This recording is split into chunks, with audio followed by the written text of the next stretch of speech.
ಇಂದಿನ ವಿಡಿಯೋ ಶಿವಸಹಸ್ರನಾಮದ 63ನೇ ಸ್ತೋತ್ರದ ಬಗ್ಗೆ. ಶಿವಸಹಸ್ರನಾಮದ 63ನೇ ಸ್ತೋತ್ರವು ಹೀಗಿದೆ.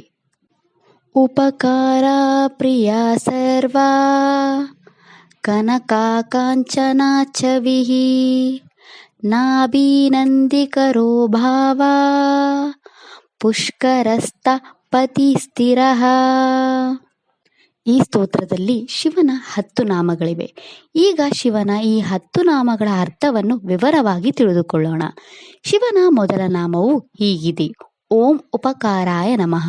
ಈ ಶಿವನಾಮದ ಅರ್ಥ ಎಲ್ಲರಿಗೂ ಸಹಾಯ ಮಾಡುವ ಆ ಭಗವಂತನಿಗೆ ನಾನು ನಮಸ್ಕರಿಸುತ್ತೇನೆ. ಶಿವನ ಎರಡನೇ ನಾಮ ಹೀಗಿದೆ: ಓಂ ಪ್ರಿಯಾಯ ನಮಃ.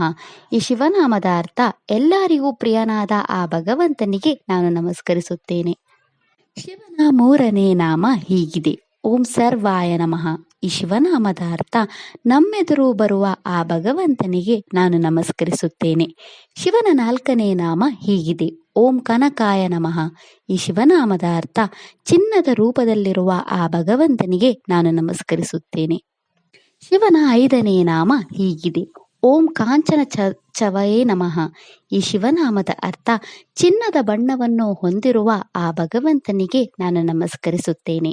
ಶಿವನ 6ನೇ ನಾಮ ಹೀಗಿದೆ: ಓಂ ನಾಭಾಯ ನಮಃ. ಈ ಶಿವನಾಮದ ಅರ್ಥ ಈ ಜಗತ್ತಿಗೆ ಆಧಾರವಾಗಿರುವ ಆ ಭಗವಂತನಿಗೆ ನಾನು ನಮಸ್ಕರಿಸುತ್ತೇನೆ. ಶಿವನ 7ನೇ ನಾಮ ಹೀಗಿದೆ: ಓಂ ನಂದೀಕರಾಯ ನಮಃ. ಈ ಶಿವನಾಮದ ಅರ್ಥ ನಮಗೆ ಸಂತೋಷವನ್ನು ನೀಡುವ ಆ ಭಗವಂತನಿಗೆ ನಾನು ನಮಸ್ಕರಿಸುತ್ತೇನೆ. ಶಿವನ 8ನೇ ನಾಮ ಹೀಗಿದೆ: ಓಂ ಭಾವಾಯ ನಮಃ. ಈ ಶಿವನಾಮದ ಅರ್ಥ ಗಮನರೂಪಿಯಾದ ಆ ಭಗವಂತನಿಗೆ ನಾನು ನಮಸ್ಕರಿಸುತ್ತೇನೆ.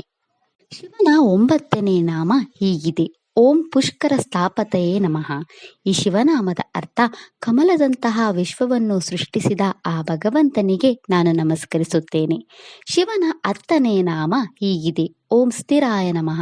ಈ ಶಿವನಾಮದ ಅರ್ಥ ಪರ್ವತದಂತೆ ಸ್ಥಿರವಾಗಿರುವ ಆ ಭಗವಂತನಿಗೆ ನಾನು ನಮಸ್ಕರಿಸುತ್ತೇನೆ. ಇದಿಷ್ಟು ಶಿವನ 10 ನಾಮಗಳ ಬಗ್ಗೆ. ನಾಳೆಯ ವಿಡಿಯೋದಲ್ಲಿ ಶಿವಸಹಸ್ರನಾಮದ 64ನೇ ಸ್ತೋತ್ರದ ಬಗ್ಗೆ ತಿಳಿಯೋಣ.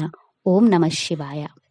ಈ ವಿಡಿಯೋ ಇಷ್ಟ ಆದರೆ ಲೈಕ್ ಮಾಡಿ, ಶೇರ್ ಮಾಡಿ ಮತ್ತು ಚಾನೆಲ್ ಸಪೋರ್ಟ್ ಮಾಡೋಕೆ ಸಬ್ಸ್ಕ್ರೈಬ್ ಮಾಡಿ. ಧನ್ಯವಾದಗಳು.